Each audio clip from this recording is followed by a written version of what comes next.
By the early 20th century, the British Empire spanned a quarter of the globe, with territories on every inhabited continent. From the sunlit plains of Africa to the icy stretches of Canada, the phrase, "the sun never sets on the British Empire," wasn't just a figure of speech, it was reality. But how did a small island nation in Europe build the largest empire in history? What fueled its rise, and what led to its decline? Stay with us as we explore the fascinating story of the British Empire. Enjoying the journey through history? Make sure to hit that subscribe button and join our community of history enthusiasts. Don't forget to leave a comment below. Tell us what you think, share your favorite historical insights, or suggest a topic you'd love to see us explore. Early beginnings, exploration and trade, 16th to 17th century. The roots of the British Empire can be traced back to the age of exploration. In the late 15th century, European nations like Spain and Portugal dominated global trade and colonization. However, England, under Henry VII, sponsored John Cabot's voyage in 1497, leading to the claim of Newfoundland. The real momentum began in the late 16th century when Queen Elizabeth I encouraged sea captains like Sir Francis Drake and Sir Walter Raleigh to explore and disrupt Spanish trade routes. In 1607, the English established Jamestown, Virginia, their first permanent colony in the Americas. The foundation of joint stock companies like the East India Company, 1600, and the Virginia Company, 1606, signaled a shift toward private enterprise driving imperial expansion. England, fueled by maritime innovation and economic ambition, sought to control trade routes and resources across the world. Expansion in the Americas and the Caribbean, 17th century. The British Empire's expansion into the Americas and the Caribbean during the 17th century laid the groundwork for its future dominance. Economic opportunity, religious freedom, and strategic considerations were the primary drivers behind this expansion. North America, the 13 colonies. The British established multiple colonies along the Atlantic coast of North America, each with distinct characteristics. Jamestown, 1607, became the first permanent English settlement, driven by the pursuit of profit through tobacco cultivation. The Pilgrims' landing in Plymouth, 1620, and the Puritan settlement in Massachusetts Bay, 1630, reflected a desire for religious freedom. By the late 1600s, colonies like New York, Pennsylvania, and Carolina were thriving, attracting immigrants from England, Scotland, Ireland, and Germany. These settlements exported tobacco, timber, and fur to Britain while importing manufactured goods. The Navigation Acts, 1651, ensured that colonial trade benefited the British economy. The Caribbean, sugar, and slavery. The Caribbean became a crucial hub of Britain's colonial economy. Barbados, 1627, Jamaica, 1655, and other islands transformed into sugar-producing powerhouses. Sugarcane, dubbed white gold, was in high demand across Europe. To maximize profits, British planters imported enslaved Africans through the transatlantic slave trade, which became part of the triangular trade system. Ships transported manufactured goods from Britain to Africa, where they were exchanged for captives, who were then transported to the Caribbean and sold into slavery. The final leg carried sugar, rum, and molasses back to Britain. Conflict and competition. The Caribbean was a battleground for European powers. The Anglo-Dutch Wars, 1652 to 1674, saw the British seize New Amsterdam, renaming it New York. In 1655, the British captured Jamaica from Spain, establishing a strategic base for further Caribbean operations. Economic impact. By the late 1600s, the Caribbean colonies generated immense wealth. The Royal African Company, 1672, monopolized the slave trade, supplying plantations with enslaved laborers. The economic boom funded British industrial growth, laying the groundwork for the Industrial Revolution. The British Empire in India, the jewel in the crown, 18th century. India was often referred to as the jewel in the crown of the British Empire, a title earned not just for its vast size, but for its immense wealth, resources, and strategic importance. The early presence of the East India Company. The British involvement in India began with the East India Company, EIC, established in 1600 under a royal charter from Queen Elizabeth I. The company's initial goal was to trade in spices, textiles, and precious gems. Early trading posts were set up in Surat, 1612, followed by Madras, 1639, Bombay, 1668, and Calcutta, 1690. The EIC's private army grew rapidly, manned largely by Indian sepoys under the command of British officers. By the mid-18th century, the company had evolved from a trading enterprise into a paramilitary and administrative force. The Battle of Plassey, 1757, the turning point. The turning point came in 1757 at the Battle of Plassey. Robert Clive, with a force of 3,000 British and sepoy soldiers, defeated the Nawab of Bengal, Siraj-ud-Dawla, who commanded an army of 50,000. Clive's victory was achieved through bribery, superior artillery, and military strategy. This victory gave the East India Company control over Bengal, a wealthy and strategically crucial province, the dual system of governance. By 1765, the company had secured the Diwani, tax-collecting rights, in Bengal, Bihar, and Orissa. This marked the beginning of a dual administration system where the company exercised economic control while leaving nominal power to local Indian rulers. Economic exploitation and wealth extraction. India became the economic engine of the British Empire. Raw materials like cotton, silk, indigo, and opium were exported to British factories, while finished goods flooded the Indian market, undermining local industries. Bengal's once thriving textile sector collapsed due to unfair trade policies. The Great Bengal Famine of 1770, caused by overtaxation and agricultural mismanagement, resulted in the deaths of up to 10 million people, nearly a third of Bengal's population. The Anglo-Mysore and Anglo-Maratha Wars. Between 1767 and 1799, the British waged 4 wars against the Kingdom of Mysore. Tipu Sultan, the ruler of Mysore, fiercely resisted British dominance using rockets and advanced military tactics.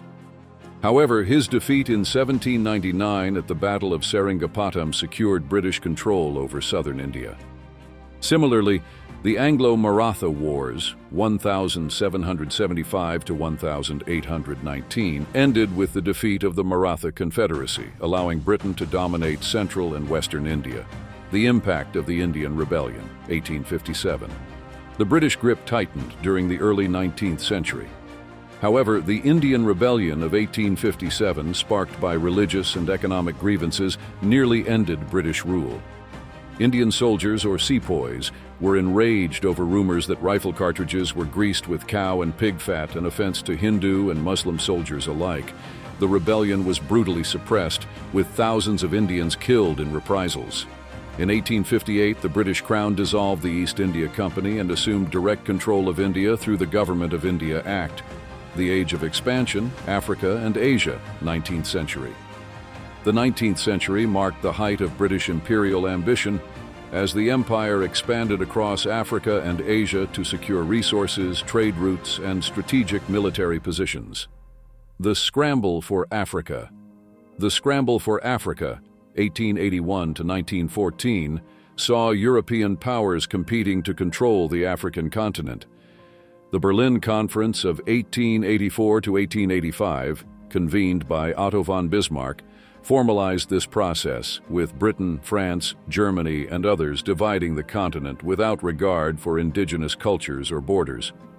Key British acquisitions in Africa included South Africa. Britain annexed the Cape Colony, 1806, from the Dutch during the Napoleonic Wars. Later, diamonds in Kimberley, 1867, and gold in the Witwatersrand, 1886, intensified British interest. The Boer Wars, 1880 to 1881, 1899 to 1902, followed as Afrikaner settlers, Boers resisted British rule. The war ended with the Treaty of Vereeniging, 1902, making South Africa a British dominion. Egypt.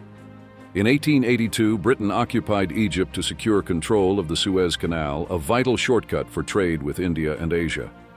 Nigeria and Ghana, Gold Coast. These territories became crucial for cash crops like cocoa and palm oil, as well as strategic military outposts. The impact of imperialism in Africa.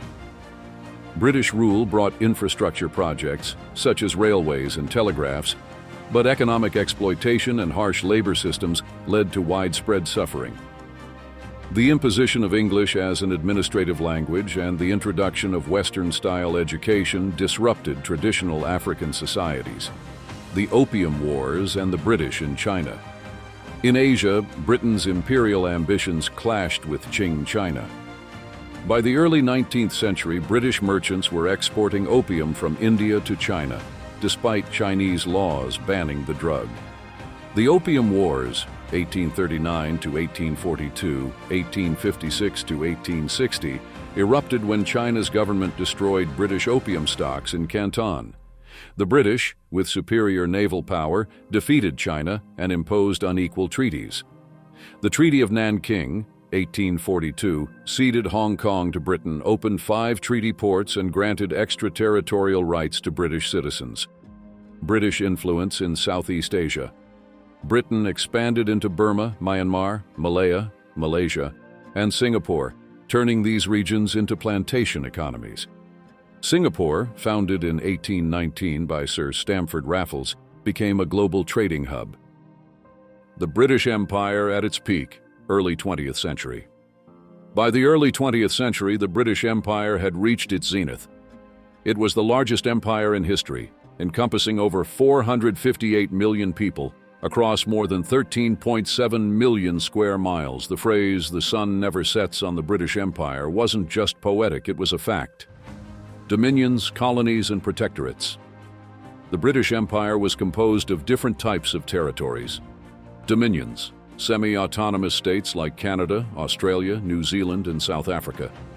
These regions had self-governing parliaments but remained loyal to the British Crown. Crown colonies, directly ruled by British-appointed governors. Examples included Jamaica, Gibraltar, and Hong Kong.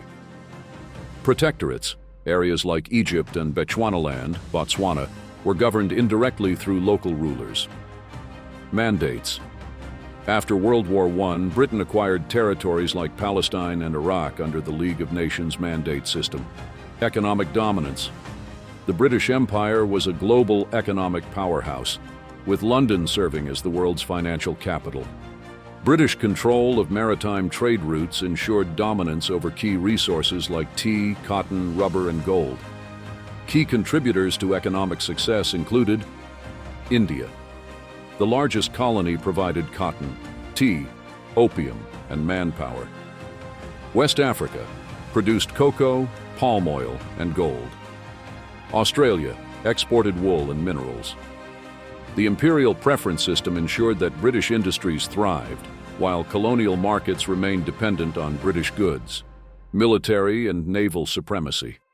The Royal Navy was the largest and most powerful navy in the world. Britain maintained key naval bases in Gibraltar, Malta, Singapore, and Cape Town, allowing it to project power globally. The British military included colonial forces like the Indian Army, which was crucial during World War I, 1914 to 1918. Over 1.3 million Indian soldiers served, fighting in Europe, Africa, and the Middle East. Cultural influence and soft power. British cultural influence extended far beyond its borders. English became a global language. British legal, educational, and political systems were adopted in former colonies.